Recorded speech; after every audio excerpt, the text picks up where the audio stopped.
couple of studies show that the armbar is the highest percentage submission in Jiu-Jitsu. This means that if you're not training how to defend from this position, it's very likely you're gonna fall victim to it. There it is. Oh, so careful. Careful. Oh,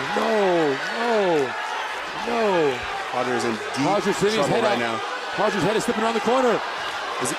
Unbelievable submission. That's why today I'll continue with the series of specific defense training, but focusing on the armbar. But before I start, let me tell you how this is gonna work. In the last video of the series, I categorized the escape as early, mid, and late stage escapes. But with the armbar, this classification is actually simpler. It's either a late stage or a very late stage escape. It does not look good. The late stage is when my training partner have the control of my arm, but I still have my hands linked. For this stage, I'll practice from two different starting positions: top armbar escape and bottom armbar escape. Now the very late stage escape is when my hands are not linked. Yes, hearing this is a bit silly, and in the video it looks silly as well, but I learned a thing or two from this, and now you are learning as well.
At this starting position, it was clear that I needed to prevent my training partner from extending his hips. You can see that in his successful attempts, the distance between his head and knees is larger when comparing with his failed attempts. Also, linking my hands palm to palm proved to be not effective at all. So the two main things I'm taking from this are: 1. Pressure on the hamstrings, 2. Trying at least a wrist-to-wrist defense.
My go-to defense from this position is trying to scoop my elbow under the leg of my partner and twist insidewards. The interesting thing from this session though was seeing how quickly my partner adapted to that escape. He made sure he had the control of my elbow at all times to avoid that escape. Later, I managed to get an escape by pushing his other leg and then shoulder walking upwards to evade the attack. A thing to note here is trying to feel how much tension in your arm your partner is actually applying. As you saw, sometimes you get so focused on the firearm that we let the trapped arm loose and miss the submission.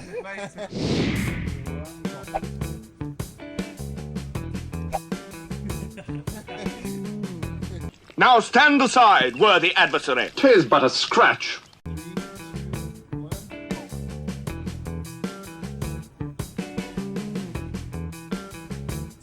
Just a flesh wound.